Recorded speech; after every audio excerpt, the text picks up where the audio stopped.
Hello and welcome back to the Draconyx Den. I'm Draconyx and today we're doing a pre-release. So I'm just commentating over top. None of it'll have audio.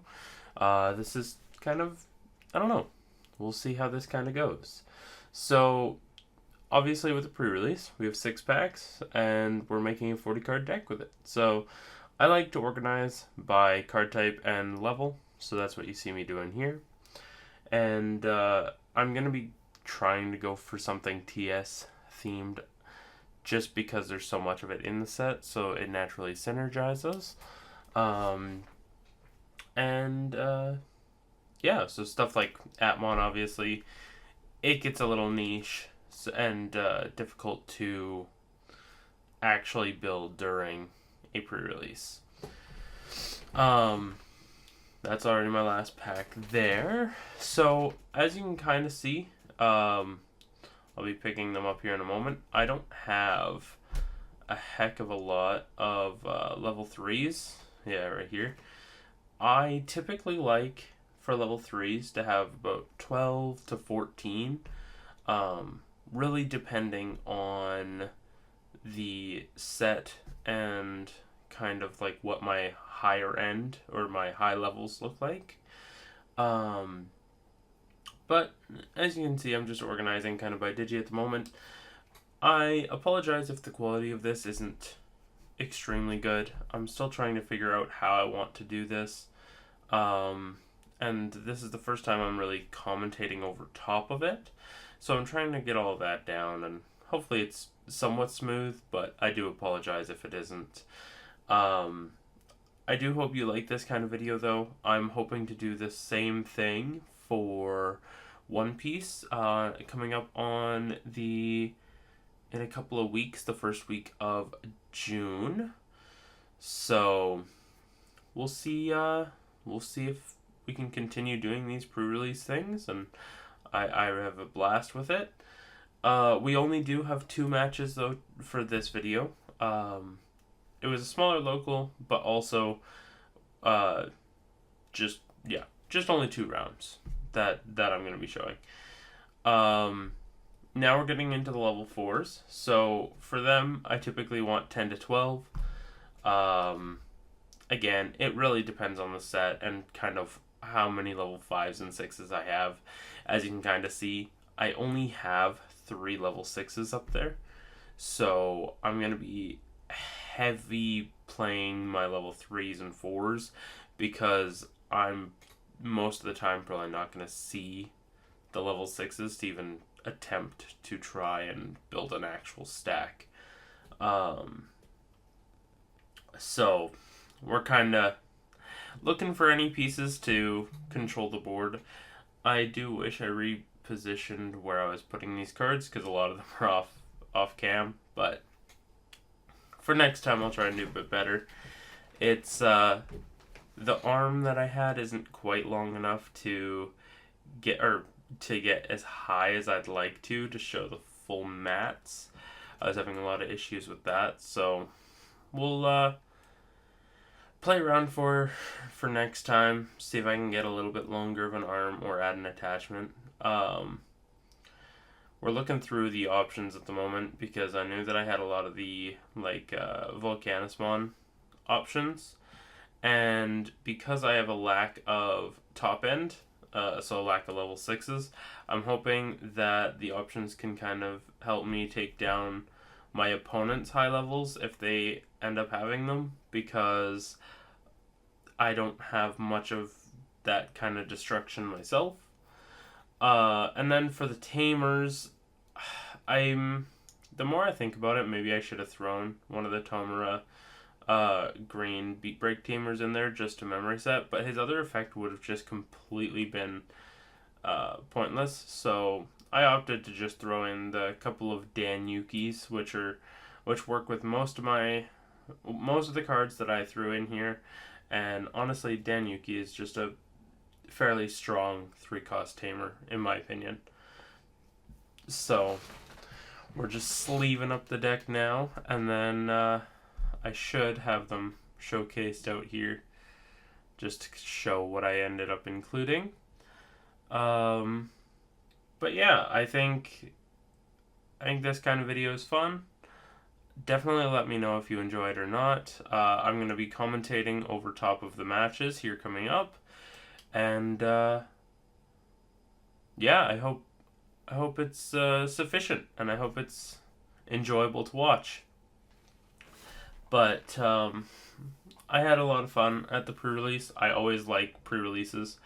They are probably one of my favorite parts of any card game. That's why no matter what card game it is, I love just going to the pre-release, even if I don't play the card game that much. I go to Magic pre-releases all the time, even though I don't play Magic much. You know, the Gundam pre-releases, the One Piece, anything and everything. I really do enjoy it. So, as you can see, as I'm laying out the level 3s, I had a lot of the Kokuomon, which is super good level 3.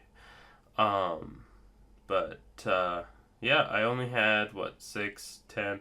I had 13 that I ran, and I could have run, I think, only one or two more. I didn't get that many level 3s, so we were kind of stuck with these because the other level 3s I had were app, and those would have just probably bricked more than anything. We only had the 5 eggs, so we would run all 5. For level 4s, just getting those out here, we had, I think, 3, 4, 5, 6, 7, 8, 9, 10, 11, 12. So we ran 12. For those, it was a little bit all over the place. The level 5s, we only had 5, and then, yeah, 2 level 6s. And then our options. So that was pretty much that. Oh, and then the 2 Dans. So that was pretty much it for that, and now we'll get into the games. Alright, so now we're into game 1. So this is a little bit into it.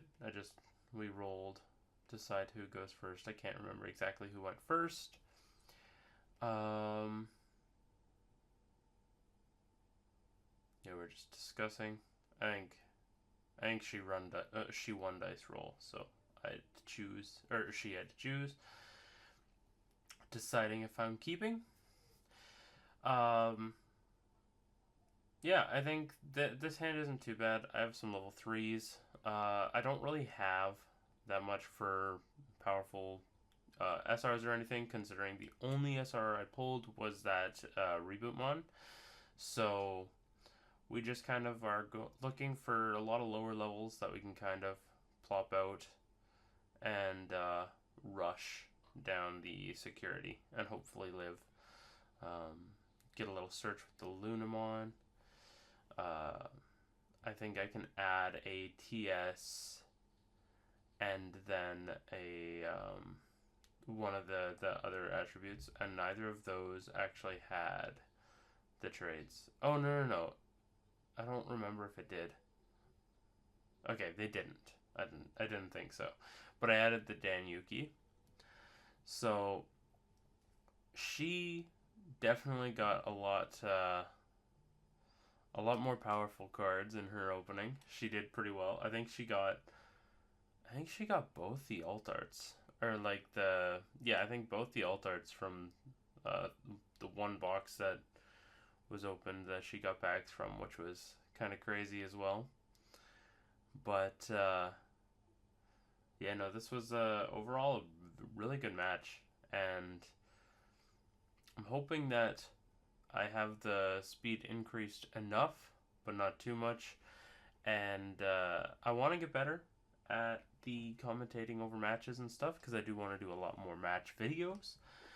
But I do apologize. This is going to be a little bit rough, especially because it's pre-release. I don't know off the top of my head all the effects of the deck I'm playing or what I'm looking for or any specific combos, because pretty much my game plan in this pre-release, because I didn't really get too much, was just rookie rush, get low levels out there, hopefully get some like jamming or anything like that to kind of preserve my Digimon when they swing, and to delete everything on their board or make it so that their board can't do anything while I get my checks off. That was strictly my game plan. I had really no other options or routes to build. So, as you can see here, I'm just going to go in, get some early checks, get my draw for swinging because it had TS trait. And sadly, Hawk dies, but that's fine. Or it gets deleted, doesn't die. And then I think, oh yeah, that's right, because I used the, or I have one memory left, so I want to use the Dan, because the Dan will allow me to swing as well. So it's end of turn, I suspend it. It gives Digi, I think, plus 3k, and then I may swing. So do that. I live because of the plus DP, which is really nice. And then my my Digi is still there. So we did our thing early. We got a couple early checks. Would have been better if our level 3 didn't die, but I mean the odds of it living were very, very, very slim. So overall, not too upset with how the start of the game's going. And then she's gonna promote. It's already starting to look a little tough because her board presence is much stronger than mine, but I know that I do have a few of the options in the deck, and I think I even have one of them in my hand to get rid of some bodies, and I have a bunch of level 4s that are also, like, their purpose is to get rid of the little bodies, so that's kind of what we're playing into, is trying to remove their little stuff so that I don't get counter rookie rushed. And make sure that they don't have any stacks for them to digivolve into their higher end, because I knew that pretty much everyone else had at least a couple of TS level 6 options to go into. So I was very much worried about them bringing out any of those, because they are pretty strong, especially if they got the combo with the specific option card that was specific to that Digi, because then, you know, everything gets like either Alliance or Blocker, or I think one of them's like Sec Attack +1, and like there's a bunch of really powerful effects. So I didn't want I didn't want my opponent to pretty much get a bunch of stuff for free. But the Deltamon was pretty good for this, because it's the whole, like, when it suspends, you de-digivolve one something. So sadly, my Lekismon is now just back into Luna. But as long as it doesn't get rid of my Luna, I'm not in the worst, or I'm not in a terrible spot. I do get option proc off the top, which is I discard and draw 2, and then it gets, is it a delay, or no, I just link it. So my Lunamon is now big, so that's cool, and it has Sec Attack +1 and Reboot. So that's kind of working in my favor because of the variation that I'm playing, where I just want to be swinging and hoping to get early wins, essentially. But obviously, if that Luna dies, well, then that sucks. So luckily, she just goes into Daramon, so she doesn't delete my Luna, but I believe it makes it so I can't unsuspend. I think. I should actually pull that up. Let me pull up a card list here. But yeah, no, I could unsuspend. It was just the effect of it unsuspends itself. If there's 2 or more Digimon that are suspended. And then the rest of that effect, yeah. Yeah, it's just may suspend one, and then if there's two or more, one can unsuspend. So just unsuspend it itself, and then when it suspends, it pretty much plays things out. I went into the Aquila. The Aquila is pretty good because it allows me to remove stuff with raid if there's anything unsuspended. So that's why I like playing it. It also allows me to suspend something, so I suspended hers. That's why she was able to play stuff out, because I did not read the Digimon effect.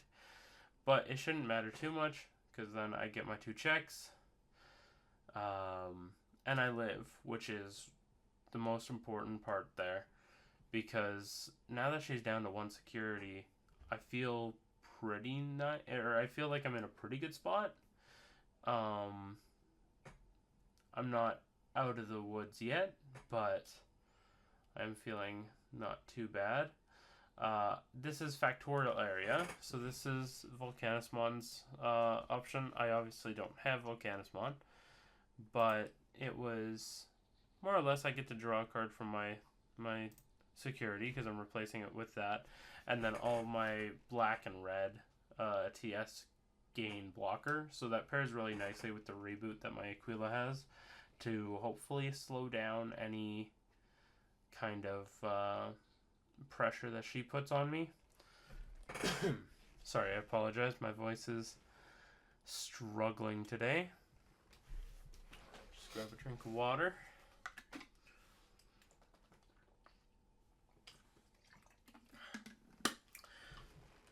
Divine Arms, the option that I have attached to Aquila, is really strong though. I really enjoy it because it gives the whole plus 4k and then sec attack plus 1 and reboot. So it's so nice and it really helps me with this strategy. It's also, if it is actually Volcanismon, it's extremely good because you get to pretty much save yourself by trashing a linked card. So I'm really looking forward to building that deck because I like myself some option shenanigans, and that is pretty much all that Volcanismon is. So I think that'll be a really good time.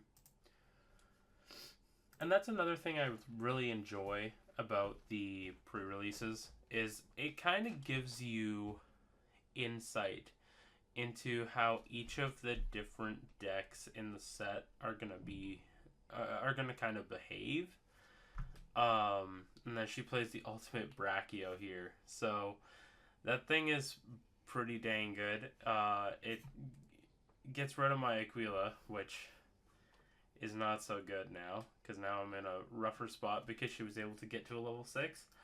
And then the fact that it has blocker, I think it has blocker reboot if memory serves, and it is just an absolute menace, and I'm really looking forward to the Titan deck, although I only threw, I think, 2 of them into my Titan deck because it's a level 6 and you kind of need the Titamons. But yeah, it has reboot blocker, and then it gets to delete the highest DP, which is why Aquila is gone. And then it's just like unaffected by a bunch of things if your opponent has a certain amount of memory at the end of your turn. So that's why it fits into the Titan deck really well, is because if you give them a bunch of memory, well, that doesn't matter because now they can't affect you with if they have 5 or more, their Digimon effects don't affect it, and then if they have 5 or less, their options don't affect it. So if you put them at 5, then nothing affects the ultimate Brachio for your opponent's turn, which is pretty powerful because a lot of the decks have a lot of bouncing or even Digivolve and stuff like that. Like nothing will affect it, so you can't.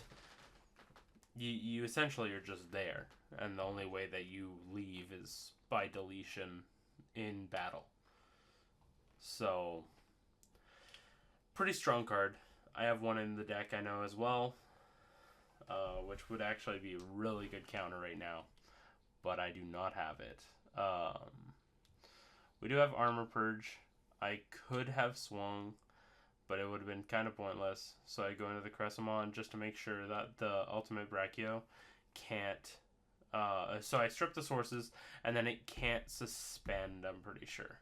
So it pretty much just makes it so it can't block, and it can't swing on her turn. So I can go in and get the check if I'd like. But I'm not going to. Yeah, because I'm pretty sure I was able to swing, but chose not to.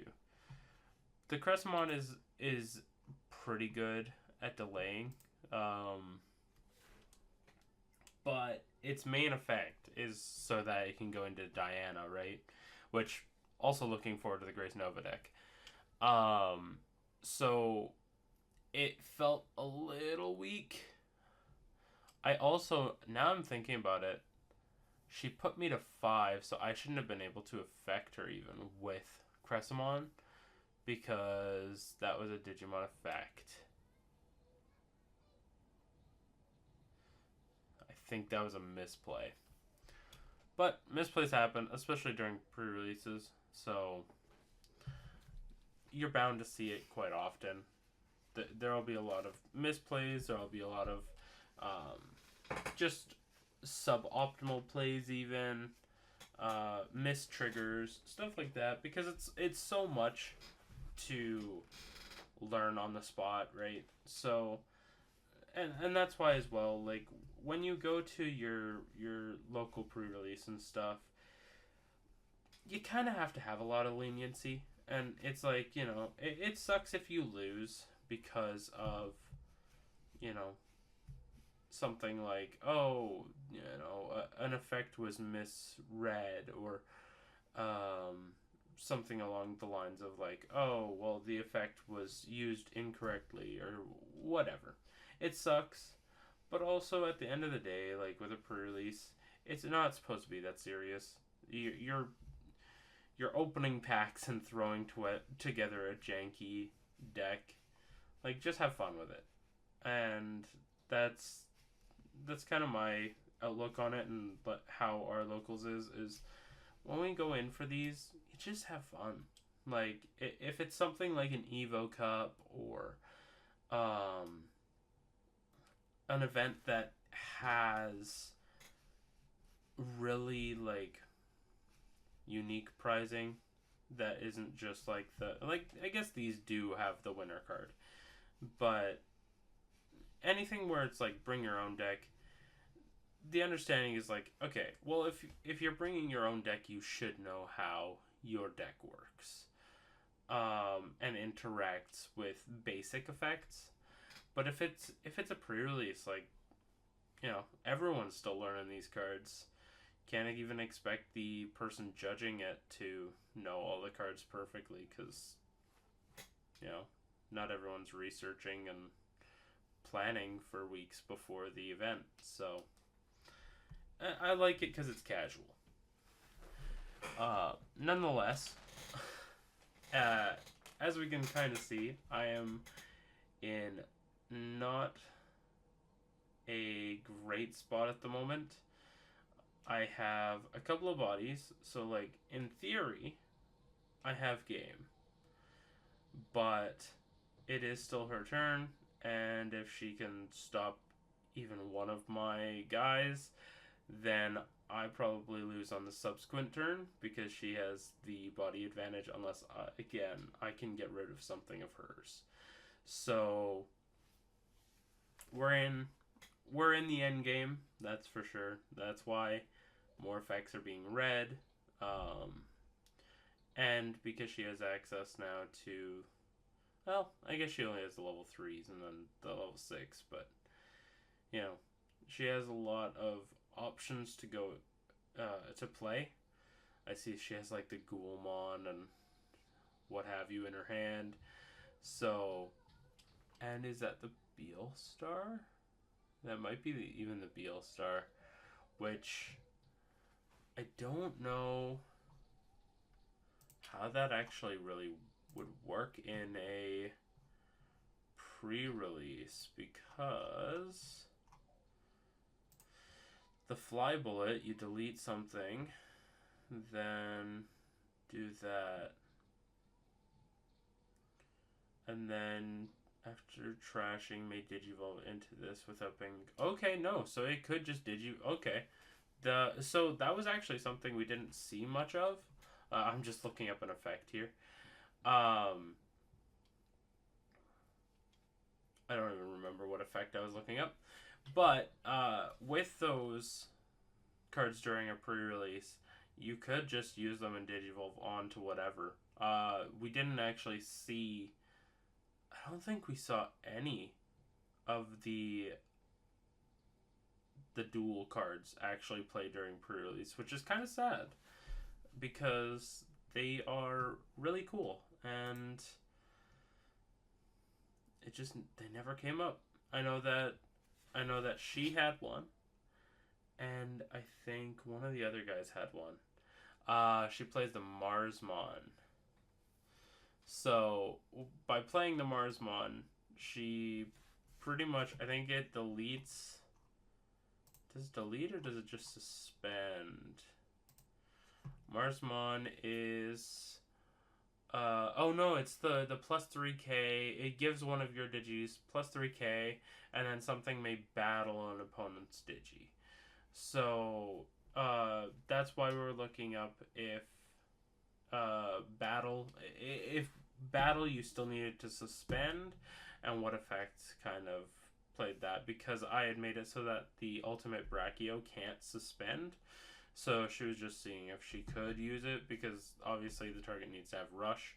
So she just pretty much had that effect fizzle. However, she still does have another big body now out on the field, and the ultimate Brachio is protected from, I think it's digi effects, because of where I have the memory. It's 5 or more. So yeah, Digimon effects don't affect it. So right there, that actually is key to why I am unable to win here as well. Because I have the, I think it's Callusmon in my hand. My level 6, one of my 2 level 6s. And I needed to get rid of the blocker.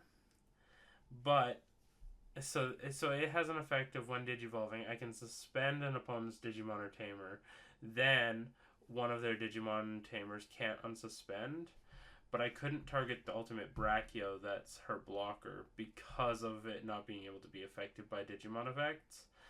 Otherwise, I would have had 2 swings and game because she had no blocker. But because of that, I swing with my Callus and pretty much just swing into the thing because I have piercing, play a Tamer out for her. But then it's kind of game here anyways, even though Callusmon has reboot and blocker. So I have 1 blocker, but I don't have a way to get rid of all of her bodies.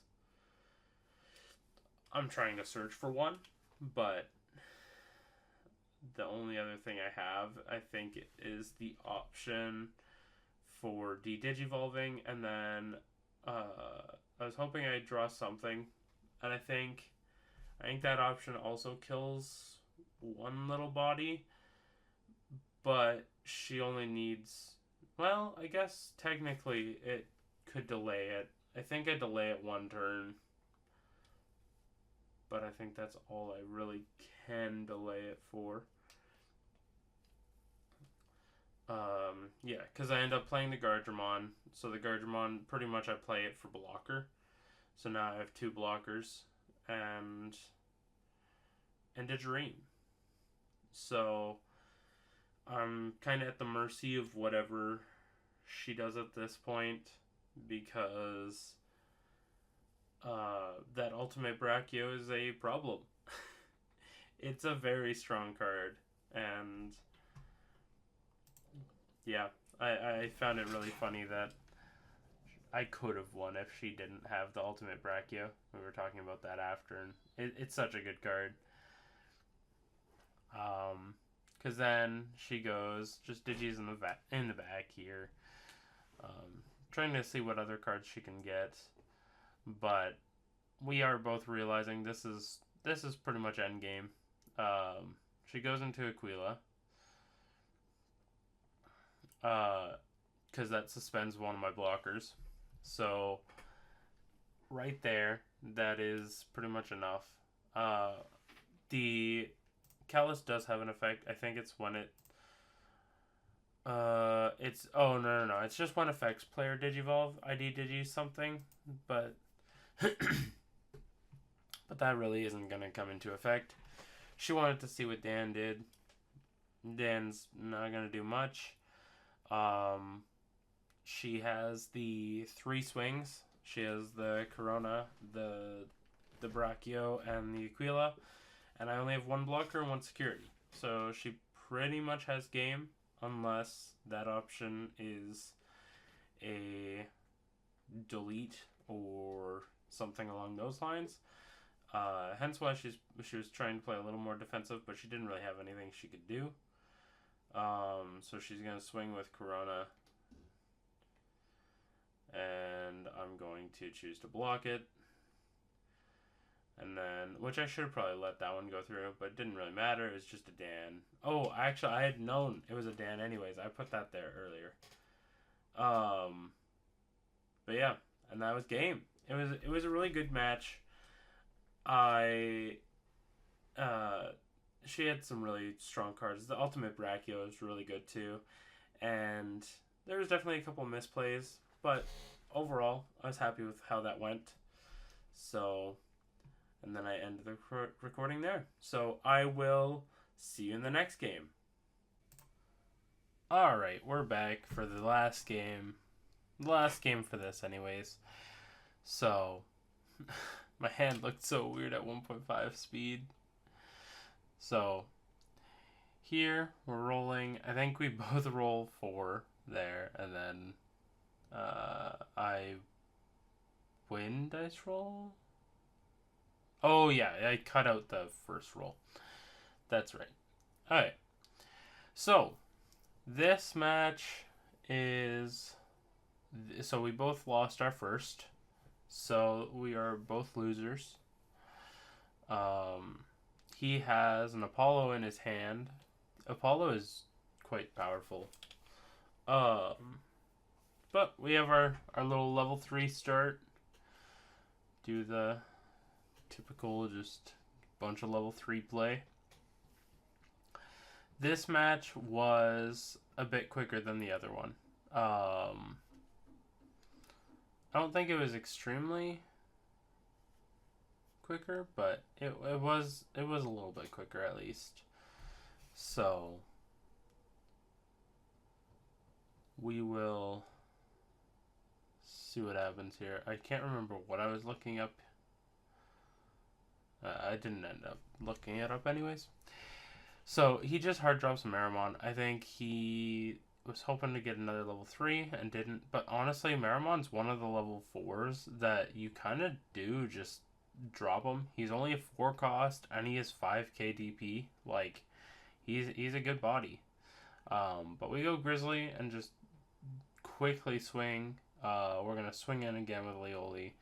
Just get a bunch of checks early. I know for a fact because I saw a little bit of their game beside me, and he has a lot of good top end stuff, so I don't want him to set up too much. I want to try and get this game over with as soon as I possibly can.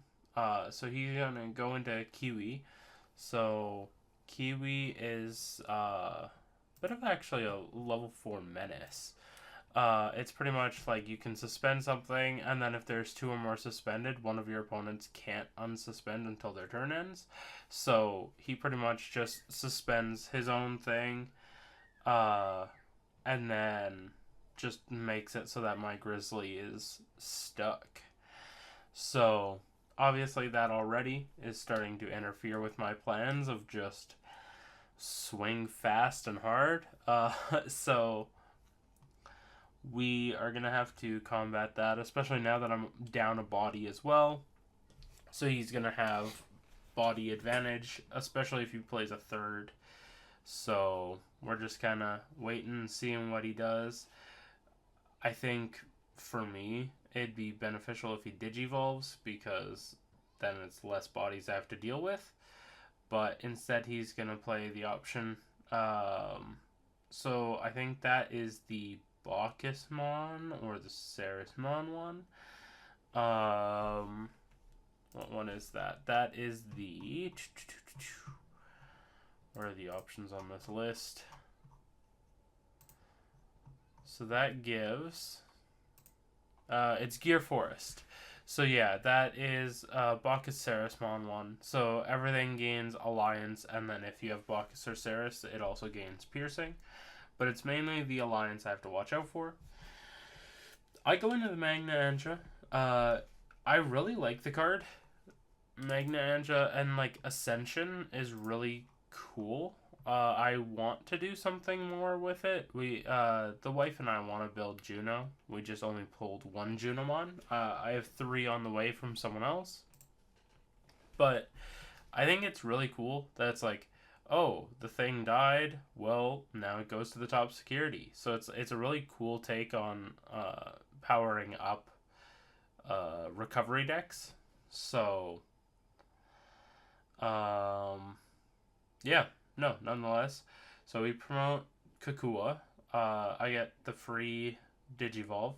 So I'm going to go into Aquila, which is going to suspend his Aegeochus. So again, my strategy is starting to look up. I have bodies. I have a bunch of stuff going. So I'm hopeful here.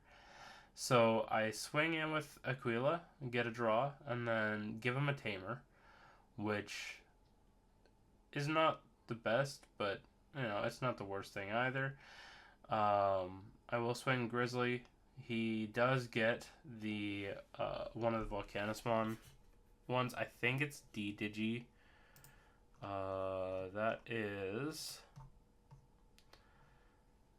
yeah, he gets to D Digi. It's the D Digi, and then he gets to Link. We were actually chatting about how he doesn't like how the link works sometimes because when something is suspended, it looks weird. But then I'm going to just Digi into Kiwi to just freeze his Aegeochus. And then he thought it was his turn. But then I just play an option. It's the discard 1, draw 2, then link it thing. And I'm going to I think link it to the Grizzly is no, probably Kiwi. Nope. Okay, it was the Grizzly. So, but yeah, his Aegeochus, I wanted to make sure that couldn't swing because it has collision piercing, so it could just start piercing through all my bodies. So wanted to make sure that would not happen. Yeah, and now he has to try and figure out what he wants to do. He does have that Apollomon in hand, so I think that's probably his. Yep, that is what he does. So the Apollo is pretty good because he gets to essentially give minus 2k to everything for each of his digis, and then he deletes 1 with as much or less DP as that. So it wipes my board, so puts him right back in this game. When I thought, hey, I have a really good advantage because I still had 4 security, which, sorry again, that's cut a little bit. You can barely see how much security I have. And he was down to his 1, so I thought it was looking up, and now it's a little rough. But we're going to try and deal with the Apollo as soon as possible because we really don't want him having that with collision and piercing. And then I can't remember what Aegeochus does off the top of my head. It's when your security stack's removed from one of your Shaman trait can unsuspend. I don't think Apollo is Shaman. Oh, it is Shaman. So actually, it would also be triggering that. So yeah, we definitely want to get rid of Apollo. Which I just hard dropped the Talisman to try and do something. To have a threat on board. Make him think a bit and make sure that Apollo cannot swing, because I force it. So essentially, I just suspend it, and then one of theirs can't unsuspend. So even if he tries to do some unsuspend shenanigans, he can't. It's not an optimal play, but it was the play I think I had to make in that moment. And then if he does have any play out or digivolve by effect shenanigans as well, I get to de-digivolve something. So, and then battle something. So, I think it's a decent spot for me to be in, but it will really depend on what he does, because if he gets rid of the Talisman, then I'm in a bad spot. But he just Daramons, so he suspends it to unsuspend, but that is, he's not actually able to do that. I don't remember if I catch that or not. Okay, I didn't catch that, but he wouldn't have been able to. So there's just another misplay, is what it is. Then he Ghoulmon to delete my guy. Ghoulmon is going to be a fun addition to the Nagamon deck. Because then he gets to swing. Because Ghoulmon, yeah, the rush reboot blocker. Delete one of your lowest opponent's lowest play cost, and then if it didn't delete, your opponent trashes the security and stuff.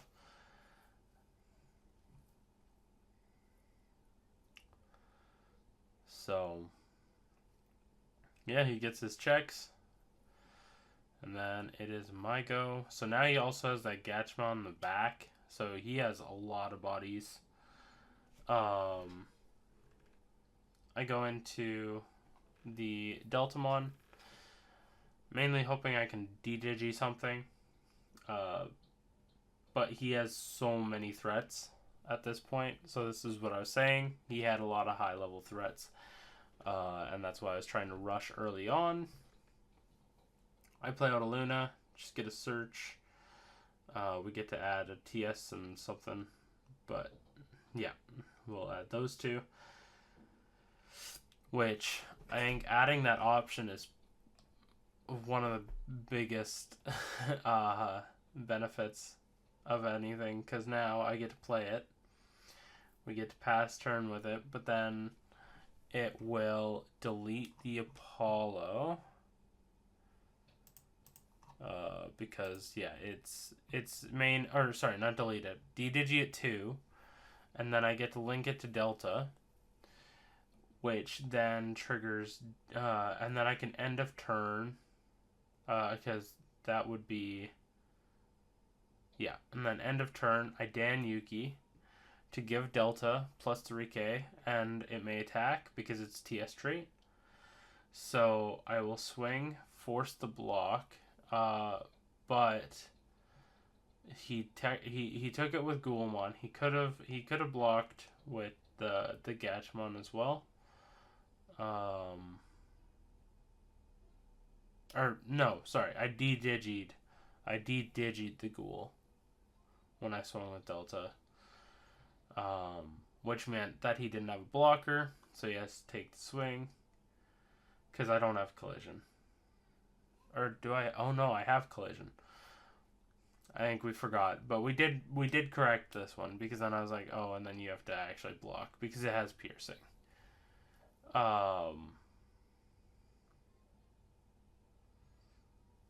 think. Maybe we didn't. Maybe that was another misplay. Oh no. He did choose to block with that one. We just forgot to delete it. So, he now has a bunch of buddies that Gatchmon can swing, the Marimon can swing, but nothing. Oh, and the purple puppy thing. I can't remember what its name is. It's like hyena something, or it's Hyamon or whatever. So he does have 3 swings. So unless something hits in the security, he pretty much has game. So we will see what the security says. But because of that, he's also trying to search for ways to